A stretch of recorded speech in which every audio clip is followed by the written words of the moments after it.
I was going to say good morning, but no, it's good afternoon, Rafael. Good How are you afternoon. today? I'm doing well. How about yourself? Good. It's a little bit hot and humid over here, but it's fine. Yeah. So, Rafael, please tell the audience, who are you? Hi to everybody. My name is Rafael Bravo. I'm a born and raised New Yorker here from the South Bronx. I love science. I love sports. So I love the Yankees very much. I think I could probably talk your ear off alone about the Yankees for this season. But I just, born and raised New Yorker, I think is the best way I would describe myself to anyway. Okay. Now, tell the audience how is it that we met or that we know each other? Yeah, it's funny. So we know each other through my wife. My wife told me that she'd worked with you back in when she was in college. So I know that your relationship with my wife has now been over a decade, I think. And then I had the lucky chance to meet you and your family when your daughter was coming for a concert here. Mhm. So we bonded on all things, and next thing you know, this podcast comes up. So it's funny how the 6 degrees of separation work, right? So that's how we know each other. Yes. So I met Ines back in 2000, I think it was nine. Hmm. Um, so a long time ago now. Yeah. Now, and we were at Fordham University. She was very young. Hmm. I was younger. Um, and yeah, we just hit it off and we remained friends for all this time. Um, and then our daughter Maya um, wanted to go to a concert of a K-pop group called Stray Hmm. Kids. Hmm. And it was in City Field, which is Yes. home of the Mets. And so it was going to be a trip to New York City, but we knew it was going to be late by the time we left the concert. Anyway, it occurred to me that I could ask Ines and you through Ines if we could stay overnight because it was going to be a very interesting night. Anyway, we ended up getting to your place like 3 in the morning or 2 in the morning, super, super late. And we slept, we had a great time. We had lunch with you and Ines the next day. Well, that day because we already went Hmm. to your home the next day. And yeah, that was the first time that I got to talk to you. Um, Yes, and we had a great, great long discussion on everything, right? It's so funny yes. what topics just comes up. Your husband's talking to me about the Mets, you're talking about philosophy. It's just a very productive morning that day, It was a lovely, lovely time the three of us had with you and your little dogs, for sure. your two dogs. Anyway, so yes, after we had conversations during lunchtime, I was like, "Oh, you would be perfect for my YouTube channel. Can I interview you, Rafael?" And you said yes. So here we are. So now, Rafael, tell the audience, um, when was that moment in your life when you asked the question, what if I say yes? You said yes and did something. I don't know what you're going to talk about. I 99% of the times I ask my guests to not tell me. Mhm. Um, so it's fresh. Our Yeah. conversation is gonna be completely fresh. So there you go. This is a hard question to think about because I think in all of our lives we always have a lot of moments where you say yes to something and it's interesting and you got to wonder like, well, what is actually something an important yes? So I had Mhm, to think a lot about it, but I think the one that I wanted to bring up is just something very early in my career and mhm, earlier in my life. I was working for a company that had some international offices, and they asked me if I wanted to spend a month abroad working in one of their offices and leading a team. It was in London, and I was very nervous. I mean, once again, I was younger. You do things that always push you out of your comfort zone, but this was a big one, right? This is not just working in a different office. You're also giving a little bit of a test, right? They're asking to see if you can lead a team, but you're somewhere that you've never been before. You're going to be there for a month, so you're not in the comfort of your home. It's not that you can go home and like read your books or watch your TV or anything. You're in a completely new place. And they Mhm. told me with a week's notice. So they're saying, hey, look, we know it's short notice, but are you willing to pack up and everything and just spend a month out there and see if you like it? And in the moment, I said yes, absolutely. But then later, when I got home, I'm like, oh my God, am I really saying yes to this? Like, I'm gonna have to pack my stuff. Like, I'm someone that overpacks, so I'm like, what do I have to bring? Do I even need a charger? I was very, very nervous. But to me, this is a very big yes because it was proving to myself that I was able to take a risk, to know that everything I've done up to that moment professionally was going to prepare me to do everything that I've done in the past, but in a new location, right?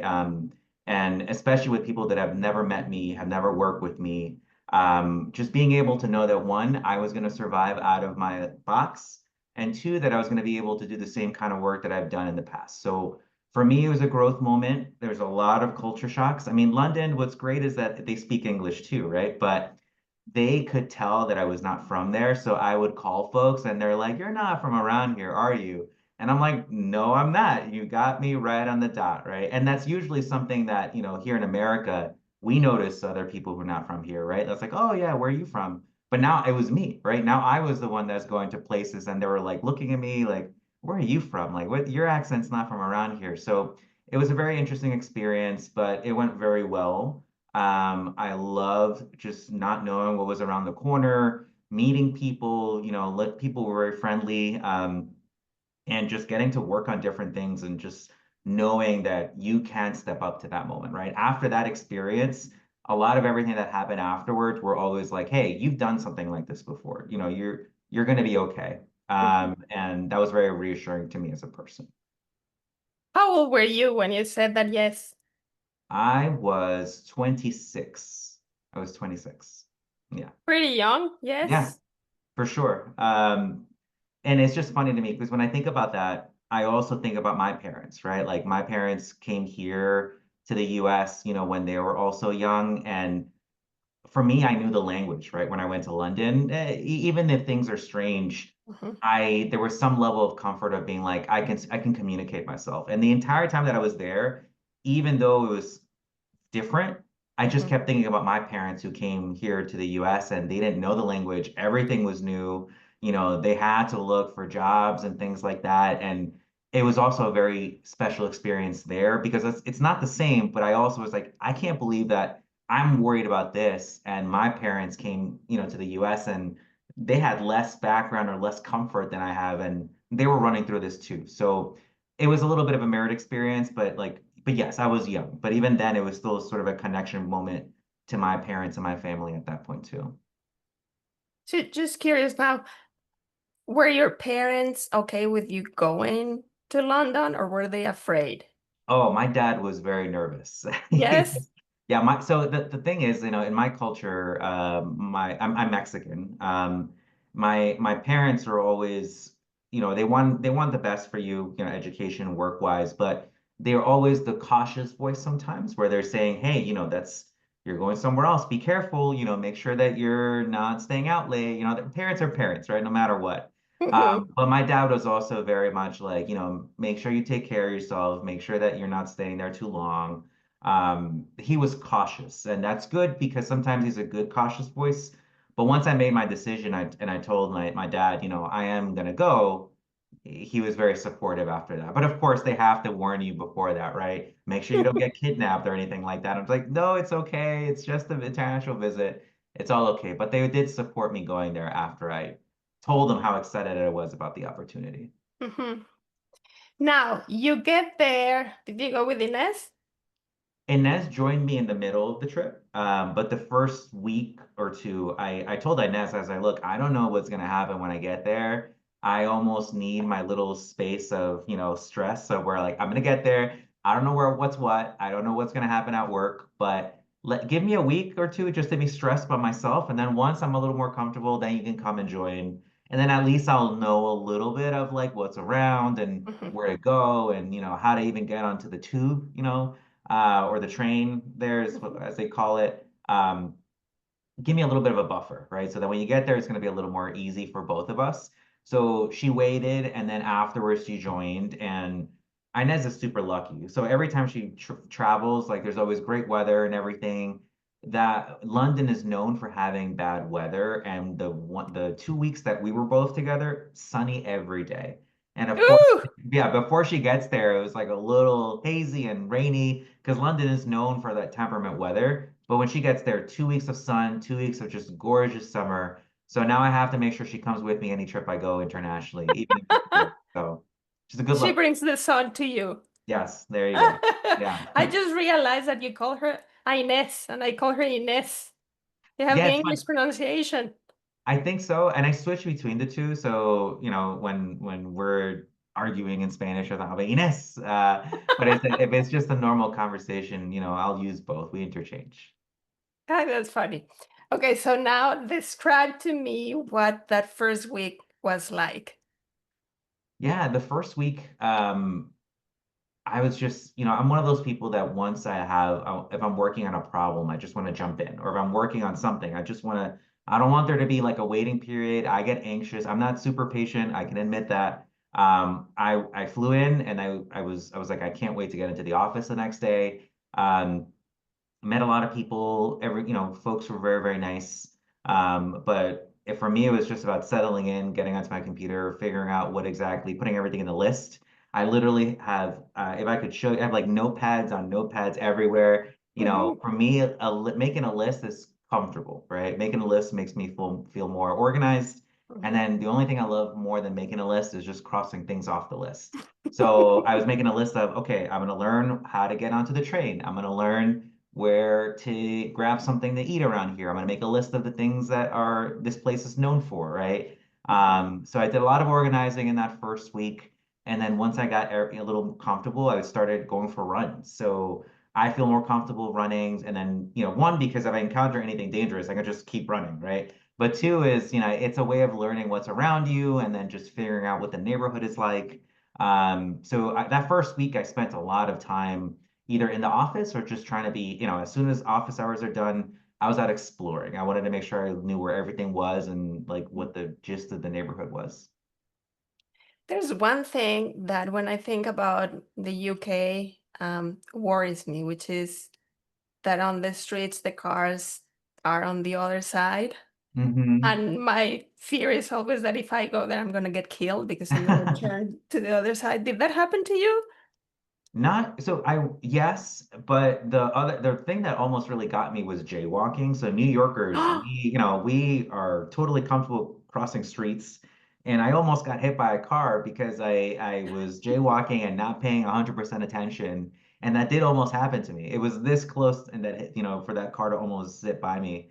So that did almost happen to me. I think the way streets are organized also in London are very different. Like you have to know what grids or what zones your neighborhood is in. If you're getting into a taxi, right, they ask you what zone you're at, and it's like a quadrant system. So it's like New York in the fact that it's a grid, but the Hmm. way they give directions is also very different. So I needed a lot of help in the beginning just to figure out like how do I tell someone where I'm trying to go, right? Hmm. So it's similar but different, but it was a very interesting structure. Once you figure out, it's hard to Hmm. get lost. Okay. What about the food? The food. Some of the best Indian food I've ever had was in London. Really? Yes. There's a lot of pub food out there. And so, of course, the first thing I did in the first couple nights was find a pub around me.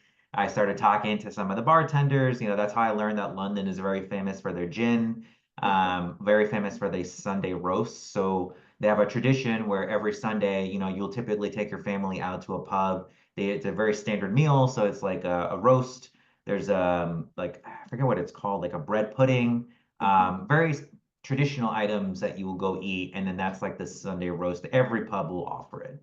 But then Mhm. every other day, like I was getting a lot of suggestions, and of course, because of the history there, there's a lot of Indian presence in Mhm. London, Mhm. and just some of the most delicious. There was a place I went to, Dishoom, where just like you walked in, you smelled all the spices. The taste was just amazing. I can't wait to go back just for that.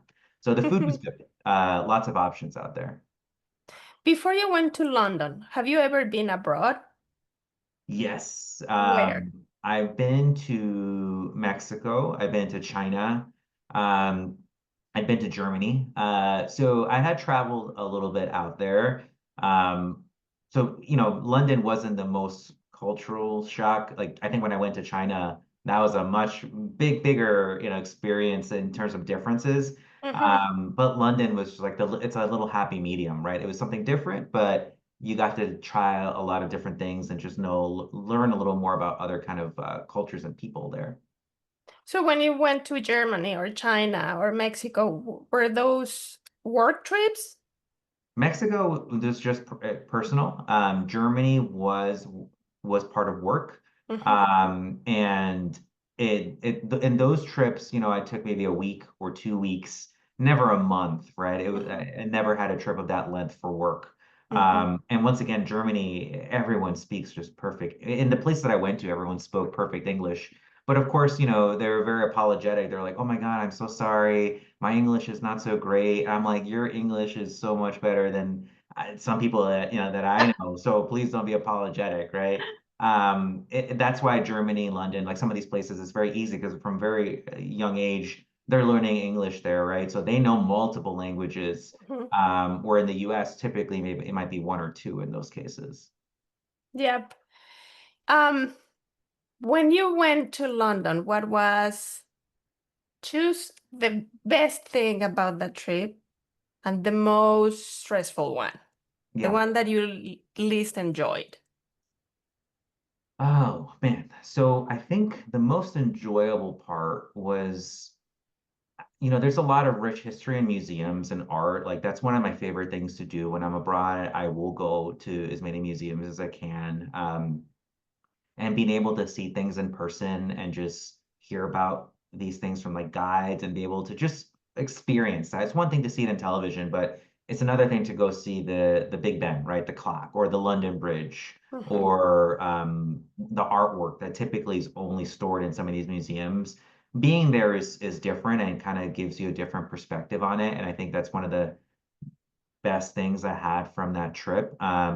And the nice thing about being somewhere for a month is that, you're not in a rush, right? You can take your time. Sometimes when you're on vacation, you're just like, once Yeah. again, going back to the list, here are all the 100 things I would need to do, and I'm rushing through everything, right? But if Hmm. you're there for a little longer, sometimes you can just like take it in and sit down at a bench and just really enjoy the moment.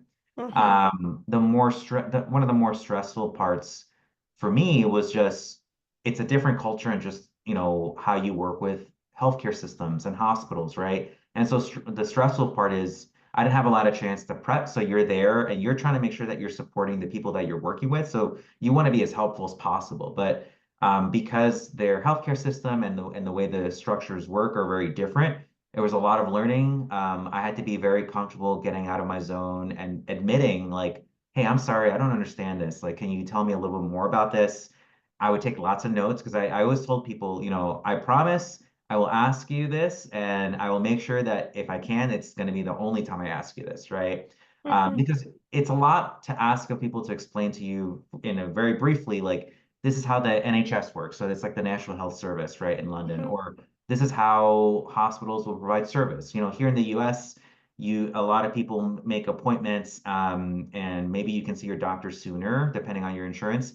In London, because everyone has a national health insurance items, it can take weeks to see your general practitioner, and you have to learn Hmm. that, right? I work in the medical area, so you have to know these things if you're going to be working on medical health care service projects, because otherwise, your whatever solution you're building is not going to work. So trying to learn a lot about just the way the healthcare system works and the cultural structures of that area as quickly as I could was very stressful. But once Hmm. again, you learn more, right? Having an opportunity to learn more about things that you don't encounter on a normal day-to-day basis and just seeing the world from a different perspective than your own is very, very fulfilling. So that was, Hmm. even though it was stressful, it was a big plus for me.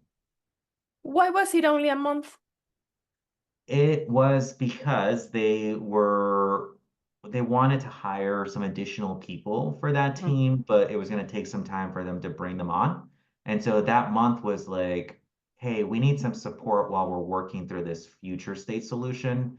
So just can you help us cover that time frame in the middle? while Mm. we're working on, figuring out what the structure of the team is going to be. Um, so they wanted to make sure that they had that support. So that's why it was for that amount of time. So out of that month, the first week you were alone.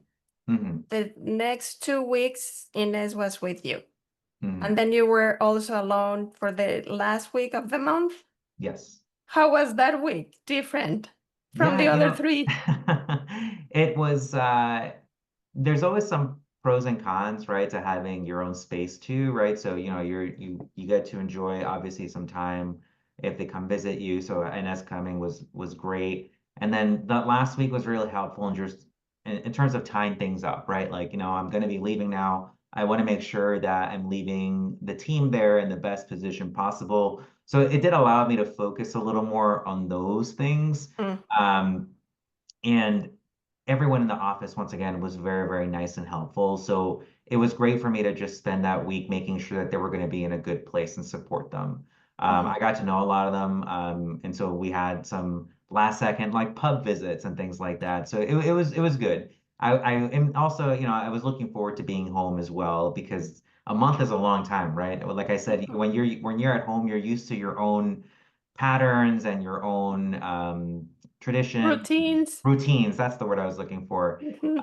And next thing you know, like I didn't even know I could miss a normal peanut butter and jelly sandwich. I was like, I just want to have a peanut butter and jelly sandwich at home and just watch my TV, right? Like I don't want to have to be abroad and out. So I was already looking forward to being home, but that last week was very helpful just to ensure I can leave everything in a good place and know that we had done some great work there.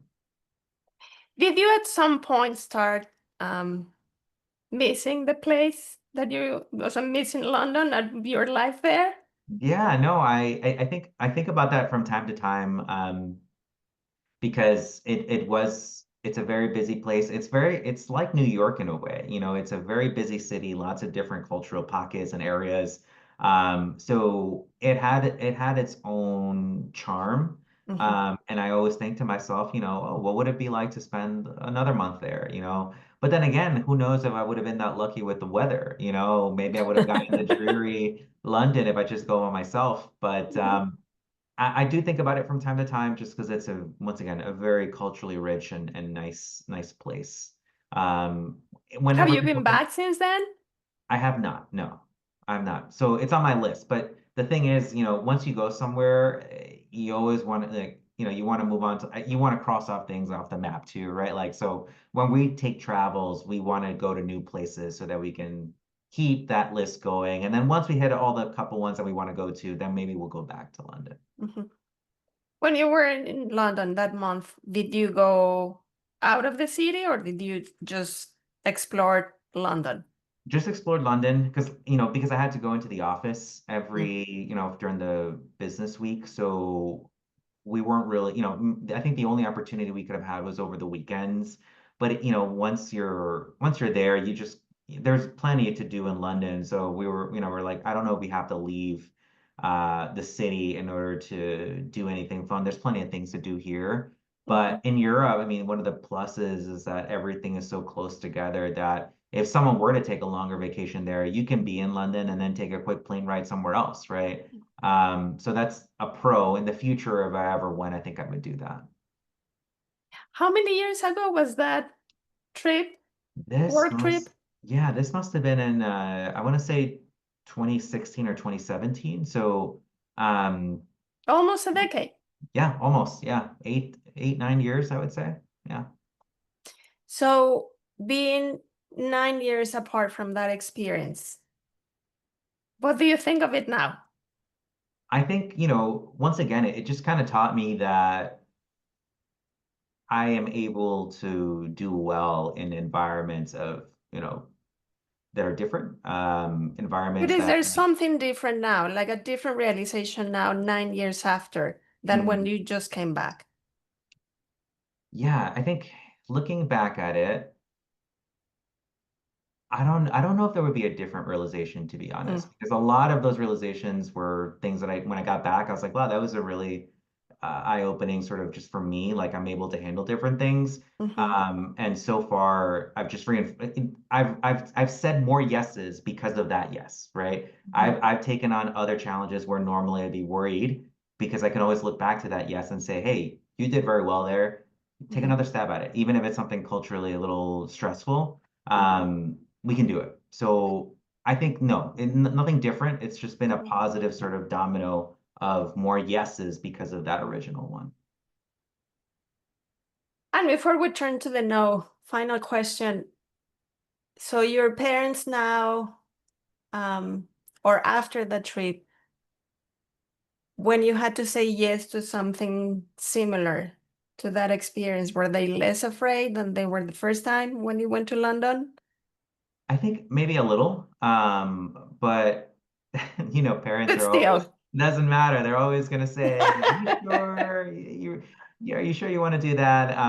And I love them for it, right? I mean, they always want the best for you. So sometimes you need someone to just ask you, if you're sure, because that's when I think you mentally can really tell yourself, "No, I am sure," right? Because if no one asks you and you're not checking with yourself, um, that you can't really reaffirm to yourself like, yeah, I'm able to do this, or yeah, this is really exciting, this is something I want to do. And if you start thinking twice when someone asks you, then that might be a sign too, right? Maybe you don't want to do it. So I always appreciate my parents kind of asking me because that's a check for me too. Like, do I really want to do this? Is this a yes that I really want to give? Because if not, then it's not worth it. But if it is, then it doesn't matter how many people ask you, your yes is still a yes if you really truly want to do it. So it helps. One more question. So you like to make lists. Hmm. Um, I would have thought that based on that, your yes, when they offered you that opportunity, your yes would have had to have a list of pros and cons before you said yes. But it seems that you said yes very quickly. What happened? Yeah, I think sometimes the part that in terms of just how excited you are about something, you want to do it, right? And there are always reasons for not doing something at times. But something that I have learned to do is sometimes trust my instinct. And I think when they gave me that opportunity, I was like, yes, we'll figure out how to do this, but this does not happen often, right? How often are you told that you can spend a month somewhere new for Mhm. your company and that, you don't have to worry about the travel and things like that? So I said, yes, I absolutely made my list afterwards, Uh-huh. and just to make sure that I can have it and visually written there. But I was gonna figure out a way to do it, right? Because that was the first big work yes. And I Mhm. wanted to know, like, fine, you can have your list, but how is this actually gonna work out when you just say yes? So I think in that case, my instinct kind of won out over the rational, logical part. Um, and I think sometimes you just have to make that jump. So I don't regret it whatsoever. It was a very good experience. I'm gonna remember that for me because I'm also a list maker. They actually make fun of me around here because oh my mom, she's gonna do her list again. Mm, Um, so I don't know if I would have been brave enough to say that yes that quickly before mhm. having my list. I'm gonna remember you from now on, Mhm. Rafael. Okay, so um we're gonna have to switch to the no because I had difficult technical difficulties at the beginning and I robbed you of 13 minutes of this interview, but you have to leave at one. So now tell me of a different moment in your life when you decided that saying no, a clear no, was a much better idea. What was it? So it's actually related to this story, funnily enough. Oh, They offered me a job in London after that 1 month. It went really well, and their structure solution, they kind of determined, hey, would you be interested in leading this part of the team for X amount of time? Whenever they do the visas, it's for a very specific amount of time. So I think it was going to be between 1 or 2 years. And they offered me the role, and I thought about it long and hard. But this is also very important to me in terms of growth because I had just gotten married with Ines. Mhm. And that's no longer a choice of just you, right? Like that's now a unit, right? You have to think about your partner and yourself. And we had only been married, I want to say around a year at that point. Mhm. But it was a growth opportunity for me because it's a very quick introduction into a we. And although I'm sure it could have been fun if I had moved to London and done that for a year or so, but at the same time, she would have had to give up her job. There were with the visa structures, right? It's also difficult sometimes to find a new role when there. So sure, I could have had a job, but then she would have had to find something new, and she liked what she was doing at the time. And it was a big step for me to just think about future, long term, right? This is my partner. This is someone that I want to spend the rest of my life with. We have to make sure that this is meeting both of our needs Mhm. and not just one. And there'll be other opportunities down the line. And so we spoke about it, and that was a decision where no was what I went with. And just as life works in a funny way, that a year after that, a new opportunity came up where we moved to Los Angeles.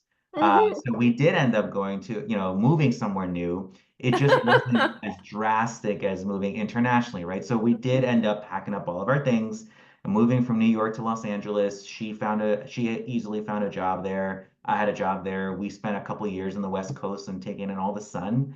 Um, but it was very clear in hindsight that the no was the right choice because if we had said yes to the opportunity, who knows what that could have meant for her? Who could have knows? That's a very different sort of culture shock being away from your family and everything that you know for a couple of years is different than, let's say, moving to the West Coast where you could easily fly home and see your family, or it's just a little more natural and easy for both of us. So Mhm. that was a big no.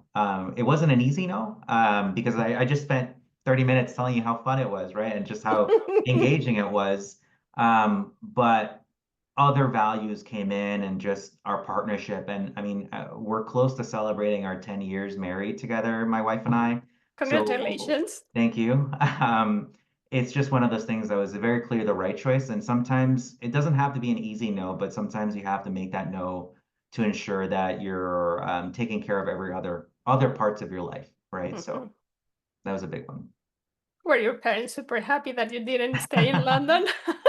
Yes, yes, they did. They were. And maybe that's why they were so nervous about me, going out there. They're like, he's gonna like it so much that maybe he wants to go a little further out. So who knows? Of course, a year later, I Like surprised thinking, what them. if he doesn't come back? Basically, right? Of course, a year later, then we ended up moving to the somewhere else. But it's in a way it was more comfortable for them just knowing that they're a little closer, right? Even though I think flight wise, I think it's around the same time, right? I think flying to London might be like 6 hours or 7 hours. Mhm. Flying to the West Coast is about that time too, but just one feels closer than the other, right? It doesn't mathematically make sense, but being in the US is closer than having someone internationally abroad. So it worked out. You don't have to cross an ocean to go Yeah, to California. exactly. Yeah, yeah, for sure. Are you someone who says yes or no more often? Which one? Ooh, it depends. I mean, that's a good question. I think in my personal life, I say yes a lot more because whether it's trying something new or whether it's going somewhere new or whether it's anything. I would rather do something and then figure out, how that's gonna go. And even if it's an experience, like if I eat something that's like, oh my God, this is terrible, at least I've learned that and I know I've learned something new, right? It's something new. I don't like, never trying anything different there. Mhm. In my work life, I try to be very protective of my time, of other people's time. And, I do project management and I do client services too. So I'm usually protecting either my team or I'm protecting the client. And in those cases, I need to be very firm with my nose. Mhm. So it's interesting because I still do it nicely. It's not like I'm being mean and telling everyone no, but Mhm. my job is to be very firm in the nose to ensure that whoever I'm supporting can have the space or the time to work for whatever they need to do. Mhm. So I think that's how I'd probably answer that. I don't know if that's cheating or not, but I think when it comes to life events, yes, I say a lot of yeses.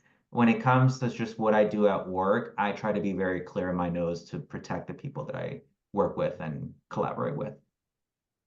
Okay, so based on that, here's a baseball question. Why, if you like to try new things and you're in the Bronx, hmm you stayed with the Yankees? I Why didn't you know. try a different baseball team? I don't know. I have to say it's because it's funny. I'll answer this question in two parts. One Mhm, is why the Yankees. I think it's because my family, we grew up in the Bronx. My dad wore Yankees hats all the time, so it's what I saw. And then the time period that I grew up in, a lot of great Yankee moments and memories that are core parts of my childhood.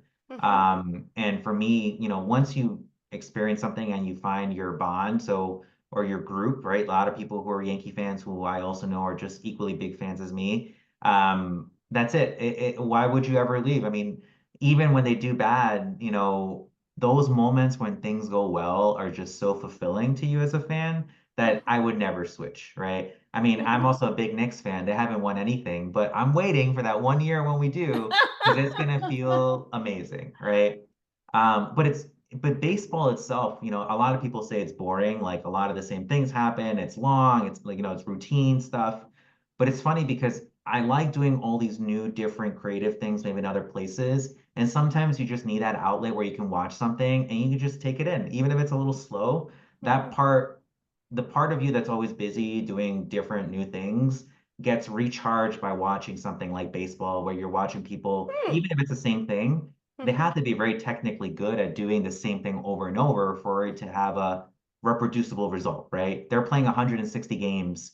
You would think that you get bored, but you know what? Like it takes a lot of skill to do the same thing many, many times very well. mhm, It's just being able to do your art diligently and know exactly what you have to do. So I think maybe that's also why I like baseball. I can go and I can take a break and I can watch people do their job very well. And you just are around a lot of other people that love it.